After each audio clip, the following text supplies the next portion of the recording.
In the tense, late months of 1941, as the inferno of war consumed Europe, and the Empire of Japan pursued its aggressive expansion across Asia, the United States military found itself teetering on the precipice of a truly global conflict. As it prepared for the inevitable, a logistical nightmare of staggering proportions began to unfold, a crisis that had surprisingly little to do with its state-of-the-art battleships or its formidable new aircraft. The problem was far more fundamental, a desperate challenge of basic survival playing out across the vast and unforgiving expanse of the Pacific theater. American forces, deployed as a vanguard to remote, undeveloped islands and humid jungle outposts, were being housed in standard-issue canvas tents, structures that proved catastrophically, almost laughably unfit for the environment. Under the relentless, percussive assault of tropical downpours and a crushing, suffocating humidity that never lifted, these tents literally began to dissolve. Their fabric, saturated beyond recovery, became a breeding ground for mildew and rot, disintegrating in a matter of mere weeks. The consequences of this systemic failure were nothing short of devastating, cascading through every level of military readiness. Field reports, their ink bleeding across water-warped paper, painted a grim, almost surreal picture of decay and ruin. Entire supply depots, painstakingly established and filled with the critical food, medicine, and equipment needed to sustain an army, were being inundated by flash floods and relentless dampness, their contents spoiled and ruined. Mountains of precious ammunition, shipped with great effort and expense across thousands of miles of hostile ocean, were rendered inert and useless by the constant, corrosive humidity. The human cost, however, was even more alarming and immediate. Soldiers were being evacuated to field hospitals in significant and growing numbers, not as casualties of enemy action, but as victims of the squalid, disease-ridden conditions fostered by their own failing shelters. Malaria, dysentery, and fungal infections ran rampant. Medical officers reported that some units had disease rates approaching 40%.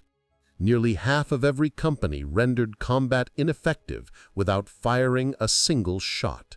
Their only refuge from the elements, the thin canvas walls of their tents, were literally falling apart around them, often ripping to shreds in the dead of night during a raging monsoon. In this waterlogged hell, morale was plummeting, and the very readiness of the American fighting force was being profoundly undermined before a single major battle had even been fought. The traditional solutions, the tried-and-true methods of military construction, were utterly useless in this new, fast-moving and geographically scattered type of warfare. Wooden barracks, the sturdy and reliable mainstay of established military bases back home, were a complete logistical impossibility. Their construction demanded legions of skilled carpenters, vast quantities of lumber, and weeks, if not months, of dedicated building time, all of which were non-existent luxuries on remote, undeveloped coral atolls that often lacked even a source of fresh water, let alone a supply of milled timber. The Navy's Bureau of Yards and Docks, the organization responsible for all overseas construction, ran the numbers, and the resulting calculation was brutal and unforgiving. To build conventional housing for the thousands upon thousands of men they needed to deploy immediately, it would take an estimated and entirely unacceptable 18 months. Think about that for a moment. A year and a half to build shelter while your soldiers rotted away in collapsing tents, while enemy forces consolidated their positions, while the strategic window for action slammed shut. The grim mathematics laid bare the terrifying scale of the challenge. A standard Army tent, the only current rapidly deployable option, had a functional lifespan of barely 1 month in jungle conditions, while a proper wooden building was far too bulky to ship efficiently and took far too long to construct on site. Neither option could possibly work when your entire grand strategy was based on island hopping across the world's largest ocean, a campaign that required the ability to establish fully functional bases for thousands of men practically yesterday. But here's where it gets truly desperate. Military planners were staring at maps of the Pacific, identifying over 200 potential landing sites where American forces would need to establish a foothold. Each site needed to house anywhere from 500 to 5,000 men. Each man needed shelter, and that shelter needed to last not just days or weeks, but potentially years as the war ground on. The scale was mind-boggling. If they couldn't solve this problem, the entire Pacific strategy would collapse before it began. Generals were privately expressing fears that the war might be lost not on the battlefield, but in the quartermaster's ledger. This predicament was never a question of simple comfort or convenience for the troops. It was a stark matter of strategic survival. It was about maintaining a potent and effective fighting force that didn't rot away from disease and exposure before it ever had a chance to see combat. The environment itself had become the primary adversary. Intelligence reports from the Pacific painted a terrifying picture. Temperatures regularly exceeding 130 degrees Fahrenheit, humidity levels that never dropped below 85%, typhoons with winds that could flip a tank, and rainfall measured not in inches, but in feet. One meteorologist grimly noted that the Pacific Islands experienced more extreme weather in a single month than most of Europe saw in an entire year. The urgent call for a solution went out from the highest levels of command, a desperate plea to solve what seemed to be an impossible architectural and logistical equation. The military needed a completely new type of building, one that could be mass-produced on an unprecedented industrial scale in American factories, shipped 10,000 miles across hostile, submarine-infested waters, be assembled by exhausted Marines and sailors who likely had never held a wrench in their lives, and be resilient enough to survive 130-degree jungle heat, the ferocious power of Category 5 typhoons, and the very real threat of Japanese bombing runs. And here's the kicker.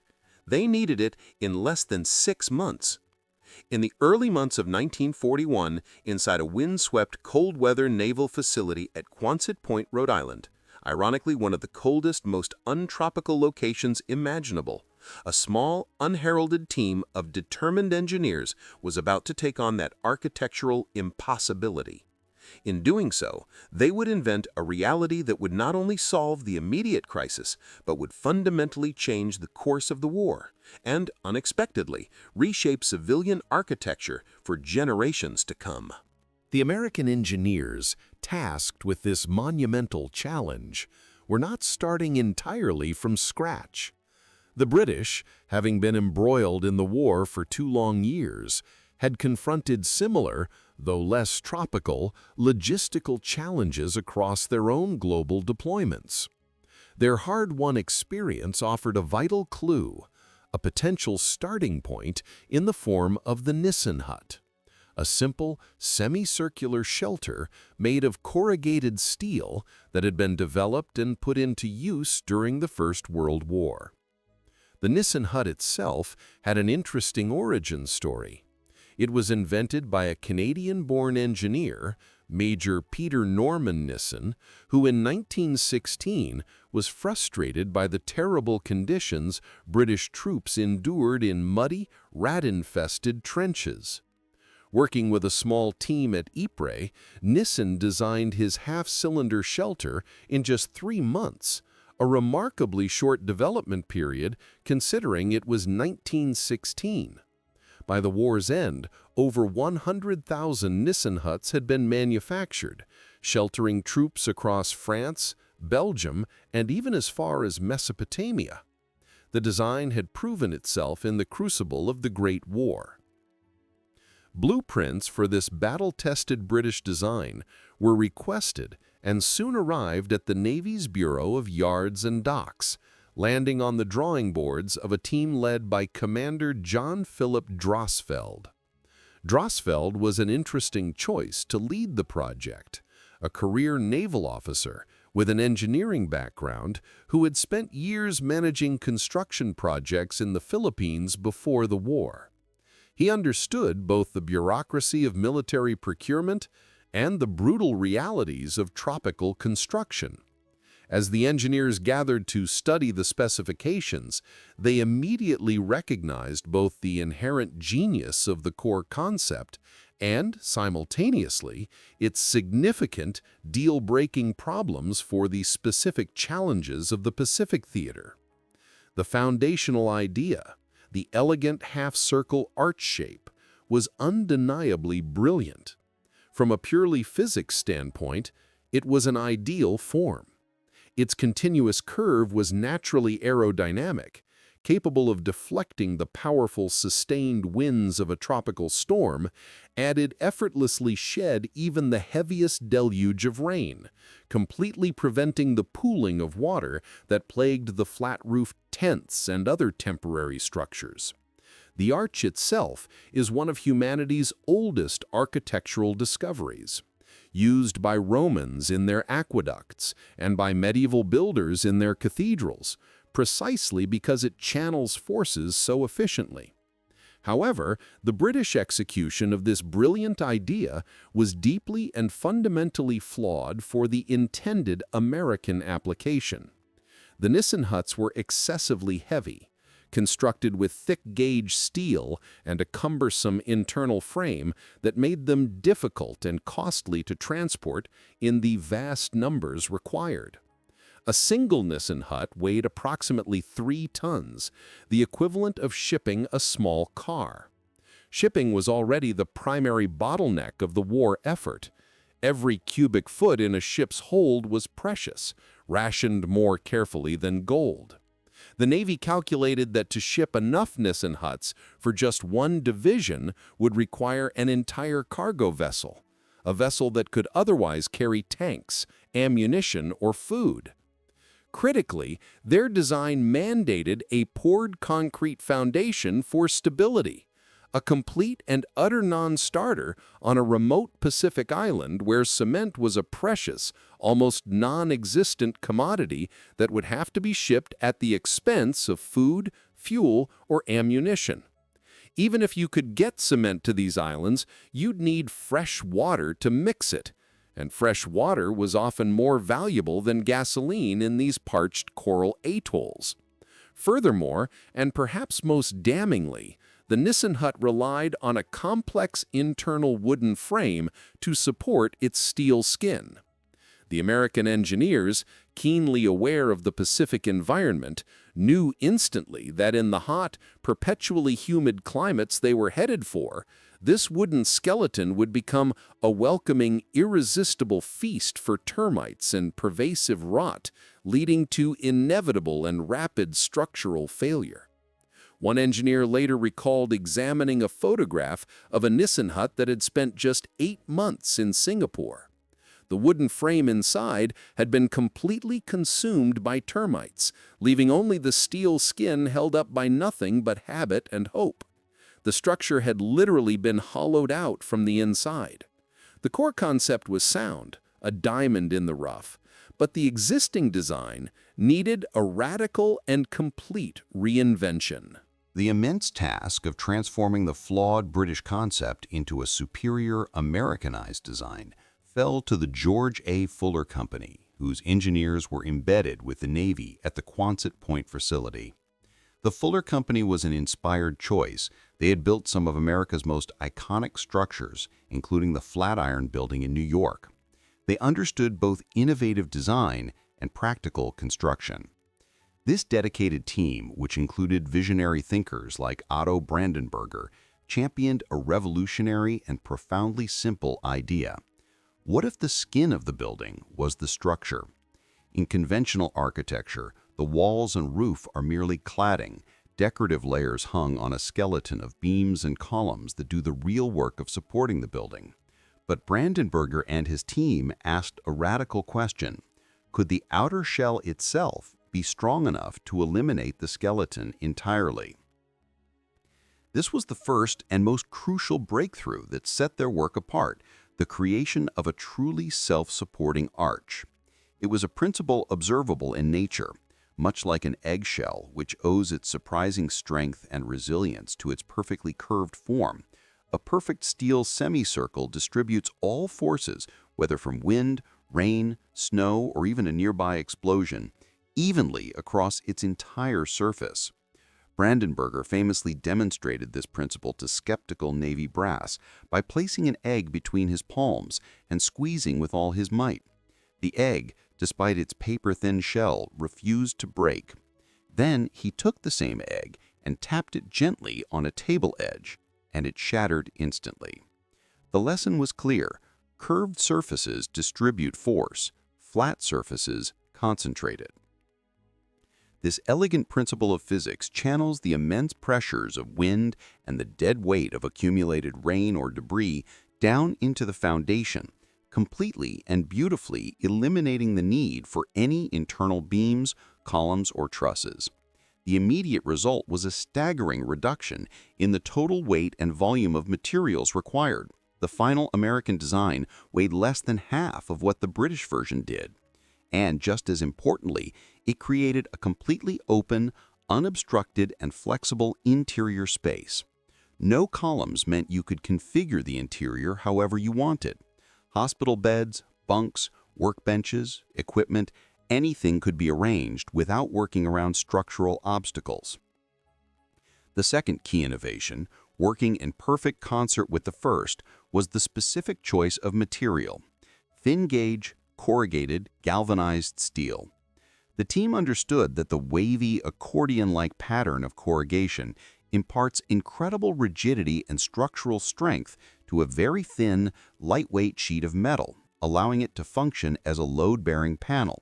It's the same principle that makes a folded piece of paper much stronger than a flat sheet. The geometry itself adds strength. A flat sheet of the same thickness would buckle and fail under its own weight, but the corrugated sheet, thanks to its geometry, could stand on its own and carry a load. The engineers spent weeks testing different corrugation patterns, varying the depth and frequency of the waves. Too shallow, and the panels buckled. Too deep, and they became difficult to manufacture and ship. The final design featured corrugations approximately 2 inches deep, spaced about 6 inches apart, the perfect balance of strength and practicality. To combat the intensely corrosive salt air of the Pacific, an invisible enemy that was aggressively destroying vehicles, weapons, and any other unprotected metal equipment within months, each and every steel panel was galvanized. This industrial process involved coating the base steel in a protective, sacrificial layer of zinc. When exposed to the elements, the zinc would corrode first, effectively shielding the structural steel from rust and decay, dramatically extending the building's lifespan. Early tests showed that ungalvanized steel panels failed within 6 months in Pacific conditions, but galvanized panels were still structurally sound after 5 years of continuous exposure. Third, and perhaps most brilliantly from a purely logistical standpoint, the team perfected the concept of the all-inclusive modular kit.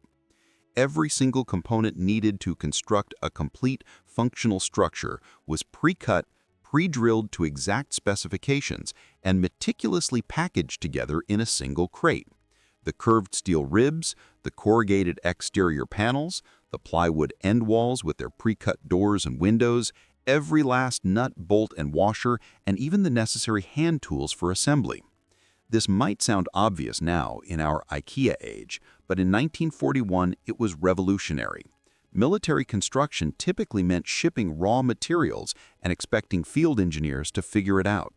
A commander in the field, under immense pressure, no longer needed to requisition separate orders of lumber, nails, roofing, and windows from different supply depots, hoping they'd all arrive at the same time. They simply ordered a hut by its model number, and everything arrived together, numbered and ready to assemble. The psychological impact of this cannot be overstated. It transformed construction from a chaotic scramble into a manageable task with a clear beginning, middle, and end. To solve the vexing foundation problem that plagued the Nissen design, the engineers devised a simple but highly effective system of steel stakes and tension plates that could anchor the hut firmly to bare dirt, coral sand, or uneven ground. No concrete was ever required. The stakes were driven 3 feet into the ground and connected to the hut's base with steel cables that kept the entire structure under constant tension, like a tent. This meant the hut could be erected on virtually any surface: rocky outcroppings, beach sand, jungle floor, even on slight slopes. An early prototype known as the T-rib hut proved the concept's viability, but the Stran-Steel Company, a division of the Great Lakes Steel Corporation, soon developed a critical improvement that perfected the entire system. Their new steel ribs had a clever groove or channel pressed directly into them. This patented feature allowed interior lining panels, typically made of masonite, to be secured by simply nailing directly into the groove where the flexible steel would grip the nail firmly. Before this innovation, attaching interior walls meant drilling hundreds of holes through steel, a time-consuming, tedious process that dulled drill bits and tested the patience of already exhausted construction crews. This seemingly small detail was a triumph of practical, user-focused engineering that would save countless man-hours of tedious drilling and bolting in the field. Within mere 60 days of receiving their initial assignment, a time frame that seems almost impossible given the magnitude of the challenge, the team at Quonset Point had completely re-engineered the flawed British Nissen hut into a lightweight, robust, and stunningly practical system ready for immediate mass production. With the design finalized, tested, and approved, the Quonset hut became a stunning and powerful symbol of American industrial production. It was a prime, tangible example of what President Roosevelt had famously called the arsenal of democracy roaring to life. Factories all across the country, from the steel mills of the industrial Midwest to fabrication plants on both coasts, rapidly retooled their assembly lines, shifting from the production of civilian goods like automobiles and appliances to churning out the standardized components of this new, essential military building. The scale of this industrial mobilization was breathtaking. Small metal fabrication shops in Ohio that had been making washing machine parts suddenly found themselves stamping out corrugated steel panels. Lumber mills in Oregon that had supplied wood for houses were now cutting precisely dimensioned end wall frames. Hardware manufacturers switched from producing doorknobs and hinges for homes to producing the specialized fasteners and brackets needed for military construction. It was a massive, coordinated effort involving thousands of companies and tens of thousands of workers. The Stran-Steel division, with its innovative rib design, became a primary contractor, and its patented system became the new military standard. At the absolute peak of wartime production in 1943, American industry was manufacturing an average of 274 complete, ready-to-assemble buildings every single day. That translates to one new building rolling off an assembly line approximately every 5 minutes, 24 hours a day, 7 days a week. A torrent of prefabricated shelter flowing to every corner of the globe. To put this in perspective, this rate of production meant that every 2 weeks, America was producing enough huts to house an entire Army division. The logistics behind this incredible operation were a strategic weapon in their own right, an obsession with efficiency. Each complete hut, with its thousands of individual parts, was meticulously designed to be packaged into a dense, compact wooden crate measuring just 8 feet wide, 26 feet long, and 4 feet high. This careful packing minimized wasted space and maximized shipping density. The crates themselves were marvels of engineering, designed to be stacked 6 high without crushing, reinforced at stress points, and even equipped with rope handles at precise locations to make loading and unloading faster. The efficiency was so profound that 200 complete, ready-to-build huts could be neatly stacked and fitted into the cavernous hold of a single Liberty ship, the unassuming workhorse vessel of the Allied supply chain. Liberty ships themselves were another triumph of American mass production. Simple, standardized cargo vessels that could be built in just 42 days. This meant that a single ship could carry enough housing for an entire regiment, 4,000 to 6,000 men in one voyage. These kits flowed into a massive global supply chain, a ceaseless river of prefabricated infrastructure destined for every conceivable theater of war. They were shipped to the frigid, wind-swept Aleutian Islands, where they provided insulated shelter against sub-zero temperatures and howling Arctic winds. They went to the scorching deserts of North Africa, where American forces used them as headquarters during the campaign against Rommel. They appeared in England, where they served as barracks for troops preparing for D-Day. But their greatest and most decisive impact would be felt across the far-flung, strategically vital islands of the Pacific, where the unique combination of challenges they were designed to solve, rapid deployment, tropical conditions, and typhoon resistance, would prove absolutely critical to victory. On the receiving end of this logistical miracle were the newly formed U.S. Navy's construction battalions, the legendary Seabees. The name Seabee itself came from the initials CB for Construction Battalion, and these men would become some of the war's unsung heroes.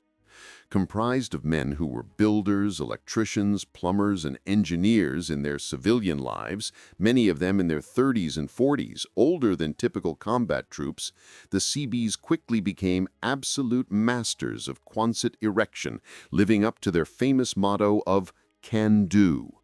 They transformed the potentially complex task of assembly into a choreographed high-speed routine of incredible efficiency. Teams developed specialized techniques. One group would prepare the foundation stakes, while another unpacked and sorted the panels, and a third pre-assembled the end walls. Like a well-rehearsed orchestra, each man knew his role precisely. While the official Navy target was for a crew of 8 men to erect a standard 20 by 48-foot hut in a single 24-hour day, experienced Seabee crews, driven by a mixture of professional pride and the palpable urgency of war, could often accomplish the entire feat in about 8 hours. The record, achieved by a crew in Saipan, was an astonishing 4 hours and 17 minutes from first stake to final bolt. For the infantry soldiers and Marines at the front lines, often living for weeks in muddy, water-filled foxholes, eating cold rations and sleeping in shifts while standing knee-deep in water, the sight of these clean, curved steel structures rising from the muck and chaos of a newly captured beachhead was a profound and deeply welcome symbol of America's incredible power to create order out of chaos. It was a tangible promise of safety, a dry bed, and a moment of relief. One Marine corporal wrote home, "Yesterday I was sleeping in a hole with crabs and snakes. Today I've got a cot under a real roof. That steel hut might as well be the Waldorf." The psychological impact was immense. Seeing Quonset huts going up meant the beachhead was secure, that supply lines were established, that America's industrial might had reached even this remote speck of coral. It meant, fundamentally, that they were winning.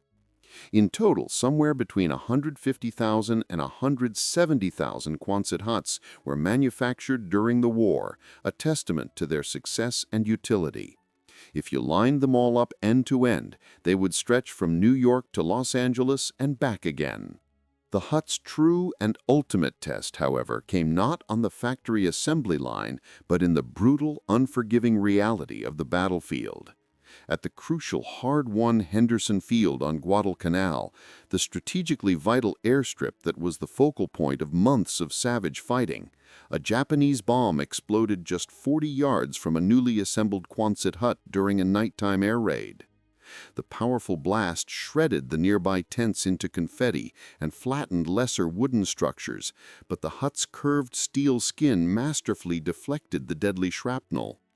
The building itself, though peppered with holes that looked like a cheese grater, stood firm, its occupants inside shaken but completely unharmed.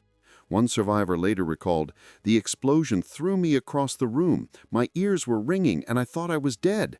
Then I realized I was just lying on the floor, covered in dust but not bleeding. The hut saved our lives." Later in the war, in Sicily during the Allied invasion of 1943, an ammunition depot housed inside a Quonset complex took a direct hit from an enemy artillery shell. The structure blew outwards, brilliantly channeling the catastrophic explosive force away from the center rather than containing it like a pressure cooker. The curved walls essentially acted like a relief valve, directing the blast skyward and outward. It did not collapse into a pile of rubble like a conventional building would have. A rigid brick-and-mortar building would have been completely flattened, very likely causing a deadly chain reaction of secondary explosions in the adjacent huts, potentially destroying the entire depot and killing hundreds. The Quonset's flexible design mitigated the disaster. While that one hut was destroyed, the surrounding structure survived, and the depot was back in operation within 48 hours.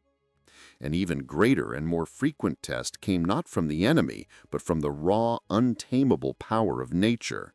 In December 1944, the monstrous Typhoon Cobra struck the U.S. Pacific Fleet in the Philippines with sustained winds hitting an almost unbelievable 225 kilometers per hour, nearly 140 miles per hour, with gusts exceeding 170 mph.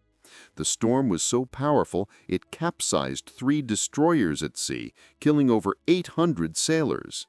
At a naval base in Tacloban on Leyte Island, the storm was apocalyptic, destroying an estimated 80% of all structures on the base. Eyewitnesses described cargo planes being tossed like toys, jeeps rolling end to end across the airfield, and conventional buildings simply exploding into splinters. Yet of the 43 Quonset huts located there, an astonishing 39 survived the onslaught intact, their arched roofs having shed the wind's fury. The 4 that failed had been improperly anchored by an inexperienced crew, a fact that only reinforced the importance of proper installation. Years later, a more dramatic test occurred. In 1962, Super Typhoon Karen slammed into the island of Guam with devastating 175-mile-per-hour winds, leveling an estimated 95% of the island's buildings in a single terrifying night.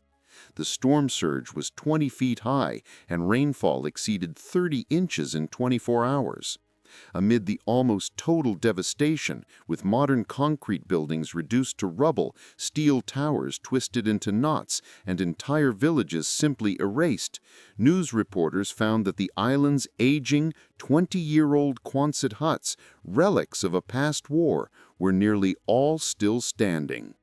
The hut's aerodynamic curve was its secret weapon, allowing the ferocious wind to flow over it like water over a stone, preventing the aerodynamic lift that so easily rips the roofs off conventional flat-sided buildings. Wind engineers later calculated that the curved design reduced wind pressure by approximately 40% compared to a traditional rectangular building of the same size. The notorious steel sauna effect in the tropics was a known issue. Daytime interior temperatures could exceed 120 degrees Fahrenheit, a trade-off for strength. But it was effectively managed with simple, pragmatic solutions, like painting the hut's light colors to reflect solar radiation, installing louvered vents at each end to create a natural, cooling cross breeze, and in some cases adding a second inner layer of insulation. From enemy bombs to apocalyptic typhoons, the simple hut proved time and time again that it could survive the worst that the world could throw at it. Beyond its incredible resilience and the speed of its construction, the Quonset hut's true greatness lay in its almost infinite versatility. It was, in essence, a blank canvas of corrugated steel that could be adapted, modified, and linked together for every conceivable purpose a modern military force could possibly require. As barracks, they were a slice of civilization for exhausted soldiers coming straight out of muddy foxholes. They offered the simple, profound luxuries of a dry cot, a solid roof that didn't leak, and a measure of security from shrapnel and the elements. Interior arrangements varied by need. Some housed 20 men in double-decker bunks with a central aisle. Others were divided into smaller squad rooms for more privacy. Personal touches appeared quickly. Pin-up photos, handmade shelves, improvised curtains, transforming the industrial space into something approaching a home.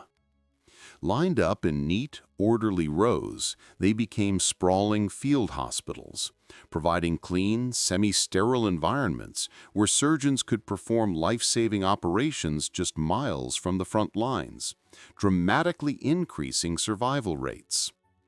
The open interior was perfect for medical use. No columns meant you could position operating tables, recovery beds, and equipment exactly where needed.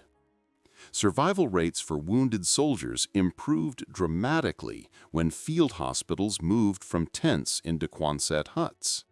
The enclosed, weatherproof environment reduced infection rates by nearly 60%. Generals like MacArthur and Nimitz and their staffs planned massive, world-changing invasions from within the spacious, open interiors of Quonset command posts, their walls covered with maps and intelligence reports. MacArthur's famous headquarters in Brisbane, Australia, was a cluster of interconnected Quonsets. Not a grand palace, but functional spaces where the war's most critical decisions were made. The buildings could be configured in days, moved if necessary, and expanded by simply adding more units. They served as bustling communication hubs, filled with the crackle and hum of radios connecting the front lines to rear echelons. The steel shell actually provided some electromagnetic shielding, reducing interference. They were configured into quiet chapels for prayer and reflection, offering solace to men thousands of miles from home. Chaplains held services for hundreds of denominations in these universal spaces. They were even used as makeshift movie theaters, where weary soldiers and sailors could find a temporary collective escape from the grim realities of war, watching films projected on bed sheets hung at one end. Larger, wider versions, nicknamed elephant huts, were created by joining multiple arches together to serve as vast warehouses and cavernous maintenance depots. Some of these structures were 80 feet wide and 120 feet long. Massive enclosed spaces created by simply bolting standard units side by side. Inside these massive steel arches, mechanics could work around the clock, protected from the elements, to repair everything from jeeps and tanks to the P-51 Mustang and F-4U Corsair fighter planes that were essential for controlling the skies. The adaptability extended beyond just different uses for standard buildings. Engineers in the field became creative, modifying designs for specialized purposes. They buried huts partially underground for bomb-proof storage, stacked them on concrete platforms for flood protection, and even floated them on pontoons for mobile repair facilities that could be towed to different islands as the war moved forward. The Quonset hut was the ultimate enabler.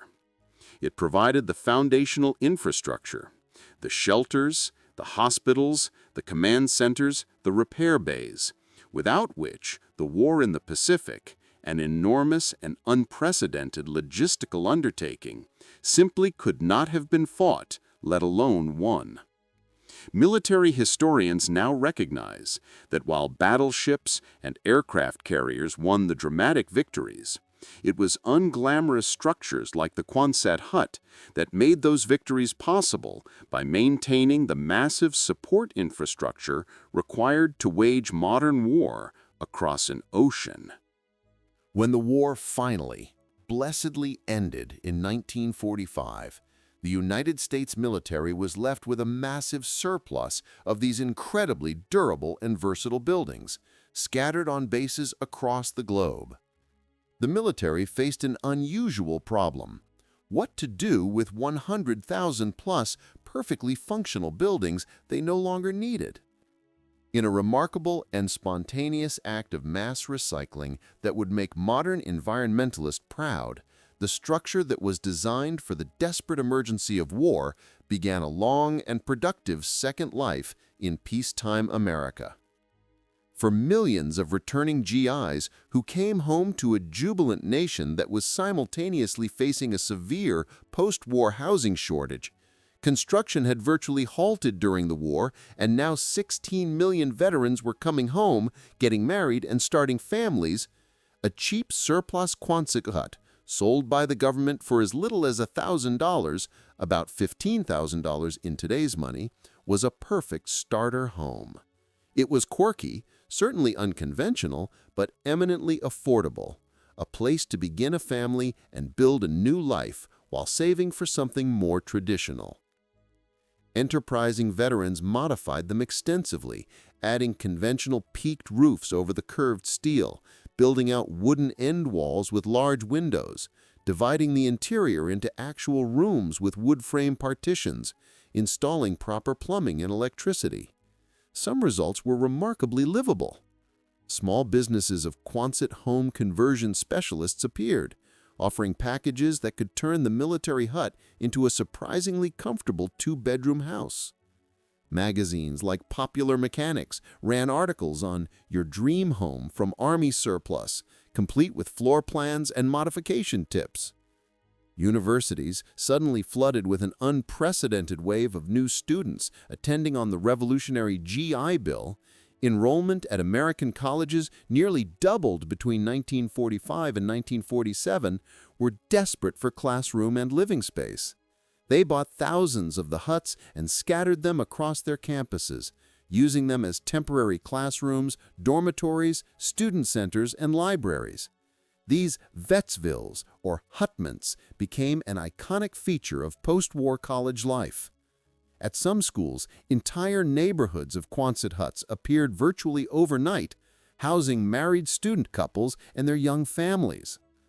The University of Wisconsin had over 800 huts. Cornell, MIT, Stanford, virtually every major university had them. They were meant to be temporary, 5-year stopgaps, but many remained in use for decades.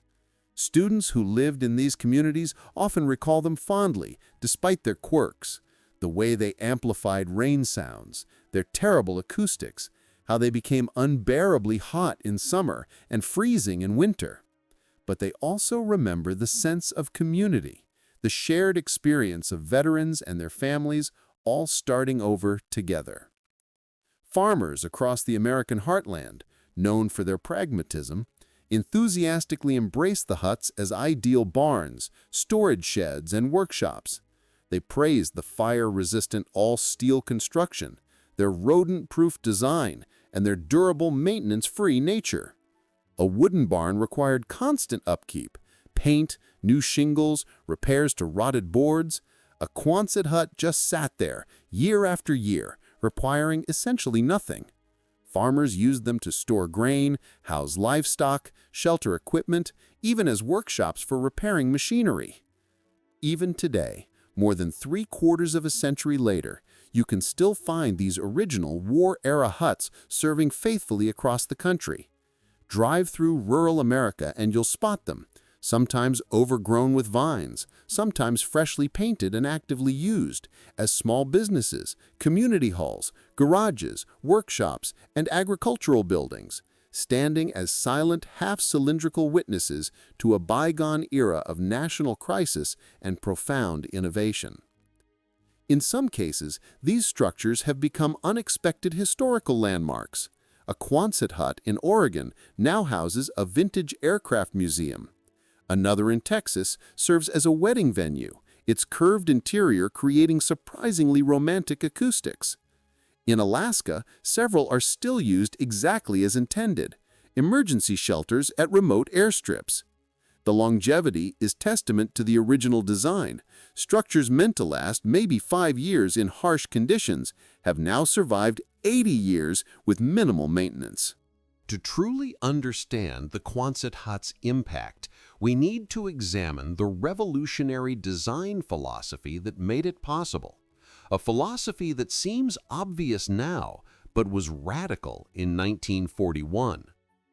The engineers at Quonset Point weren't just designing a building. They were redesigning the entire process of how buildings get made, shipped, and assembled. Traditional architecture follows a centuries-old pattern. An architect designs a unique building for a specific site. Skilled craftsmen construct it on location using various materials from different suppliers, and the whole process takes months or years. Each building is essentially a custom project. The Quonset hut demolished this paradigm completely. It treated buildings not as custom creations, but as manufactured products, like cars or refrigerators, that could be mass-produced, standardized, and assembled from a kit. This shift in thinking had profound implications. If buildings are products, they can benefit from all the industrial innovations that had revolutionized manufacturing: assembly lines, standardized parts, quality control, economies of scale, and continuous improvement.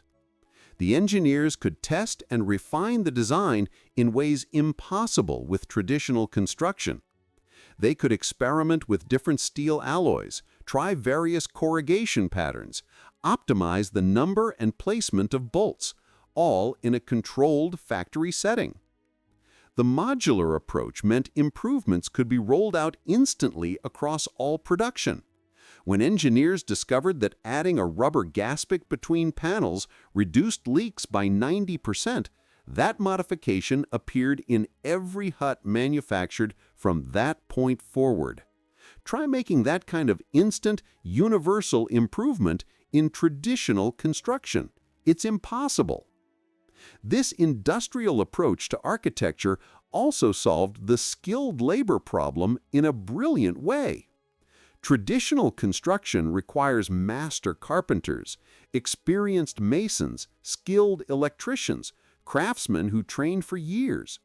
But the Quonset system reduced construction to a series of simple, repeatable steps that could be learned in a few hours. It was designed for assembly by people who'd never built anything before, which was exactly who the military had available: farm boys, office workers, and teenagers, all hastily trained and sent to remote islands. The instruction manual that came with each hut was a masterpiece of clear technical writing, one of the first examples of what we'd now call user-centered design. It used simple language, clear diagrams, and numbered steps. No assumptions about prior knowledge, no technical jargon. The manual even included common mistakes and how to fix them, recognizing that errors were inevitable when exhausted men were working in difficult conditions. Beyond the obvious features, the curved shape, the corrugated steel, the Quonset hut contained numerous subtle innovations that don't get enough recognition. These small details, often invisible to casual observers, were crucial to the system's success. Consider the fastening system. The engineers obsessed over the bolts. They needed fasteners that wouldn't corrode in salt air, could be tightened with common tools, wouldn't vibrate loose during typhoons, and could be installed quickly by inexperienced crews. The final design used cadmium-plated steel bolts with a specific thread pattern that allowed them to be hand-tightened, then secured with just a quarter turn of a wrench. simple but the result of extensive testing and refinement. The ventilation system was another triumph of subtle engineering. The louvered vents at each end weren't just holes in the wall, they were carefully angled to create a venturi effect, using the natural wind to pull hot air out while preventing rain from entering. In still air, the temperature differential between the hot interior and cooler exterior created a natural convection current that provided passive cooling. No electricity, no moving parts, just clever application of thermodynamics. The foundation system deserves more recognition. Those steel stakes and tension cables solved a problem that had plagued military engineers for decades: how to build on unpredictable terrain without concrete. The tension system meant the hut was always pulling down on its anchors, making it more stable as it aged rather than less. Wind loads that would lift a conventional building actually tightened the cables, making the hut stronger during storms. It was a self-reinforcing system. The worse the conditions, the better it performed. While the Pacific Theater was the Quonset hut's primary proving ground, its influence extended far beyond those tropical islands. The design's versatility and ease of deployment made it valuable in every theater of World War II and in every climate imaginable. In the frozen wastes of Alaska and the Aleutian Islands, Quonset huts provided shelter in conditions diametrically opposite to the Pacific tropics. Here, the challenge wasn't heat and humidity, but crushing cold and howling Arctic winds. Engineers adapted the design by adding thick insulation between the steel shell and an inner lining, creating an air gap that prevented heat loss. Small stoves could maintain comfortable interior temperatures even when outside temperatures dropped to 40 below zero. The curved shape proved just as effective at shedding snow as it was at shedding rain. Snow simply slid off rather than accumulating dangerous weight on the roof. In North Africa's deserts, the huts served Allied forces fighting Rommel's Afrika Korps. The steel construction was fireproof, a crucial advantage in an environment where everything else was constantly coated in flammable dust, and the risk of fuel fires was ever present. The same reflective paint that helped in the tropics worked even better here, bouncing back the intense desert sun. Soldiers quickly learned to bury the huts partially in sand for additional insulation and camouflage. In England, thousands of Quonset huts appeared on air bases, housing American bomber crews preparing for raids over Germany. The buildings served as barracks, briefing rooms, and maintenance hangars. British civilians, impressed by the speed and efficiency of American construction methods, began requesting similar buildings for their own bomb-damaged cities. After the war, the British would develop their own version, continuing the design's evolution. The huts even served on the Eastern Front, shipped to the Soviet Union as part of Lend-Lease aid. Soviet engineers, always practical and resource-conscious, appreciated the design's material efficiency and began producing their own variants. Some of these Soviet-built versions are still in use today at remote research stations in Siberia. The true and lasting legacy of the Quonset hut is found not just in the surviving structures, but in the enduring power of its core design principles. The revolutionary concept of prefabrication and modular flat-packed assembly, which the huts so perfectly embodied, is now a cornerstone of modern construction, global logistics, and supply chain management. Its influence is directly visible in everything from the IKEA furniture in our homes to the design of modern, rapid-deployment disaster relief shelters that provide critical refuge for communities shattered by earthquakes and hurricanes. When Haiti was devastated by an earthquake in 2010, relief organizations deployed thousands of shelters based directly on Quonset principles. Curved, self-supporting structures made from corrugated materials, shipped flat, assembled quickly, without skilled labor. The DNA of those 1941 innovations was clearly visible. Contemporary architects and builders are also rediscovering the inherent strength, material efficiency, and surprising beauty of the arch. Companies like Steelmaster Buildings and Quonset Hut HQ now sell modern versions to homeowners, advertising them specifically for their unparalleled ability to withstand hurricanes, tornadoes, and wildfires. These contemporary structures use advanced steel alloys, stronger than what was available in the 1940s, computer-optimized curves, more efficient than the original design, and modern insulation technologies that solve the heat problems that plagued the wartime versions. Yet the fundamental principle, a self-supporting curved steel shell, remains unchanged, bringing the story full circle. The prefab housing movement, which has gained tremendous momentum in recent years as cities struggle with housing affordability, owes a direct debt to the Quonset Hut's proof of concept. The idea that you can manufacture high-quality housing in factories, ship it to site, and assemble it rapidly was considered radical and slightly suspect in 1941. Today, it's recognized as potentially the future of construction. Companies building modular apartments and prefab homes are essentially scaling up and refining ideas first proven by those Navy engineers at Quonset Point. Even the most cutting-edge architecture sometimes echoes the humble hut. Norman Foster's Millennium Dome in London, completed in 2000, uses structural principles remarkably similar to the Quonset, a tensioned cable system supporting a curved shell. The Millennium Dome is infinitely more complex and covers a vastly larger area, but the fundamental engineering logic connects back to 1941. Ultimately, the story of the Quonset Hut is the story of an object designed for a temporary, desperate emergency that, through the sheer brilliance and simplicity of its design, achieved a timeless utility. It was a building stripped down to its absolute, unadorned essence, a mere structural skin that was cleverly designed to collaborate with the fundamental laws of physics rather than futilely fight against them. The engineers at Quonset Point understood something profound. The best solutions aren't often the most complicated. Sometimes the most revolutionary act is to take an existing idea and make it simpler, lighter, cheaper, and better.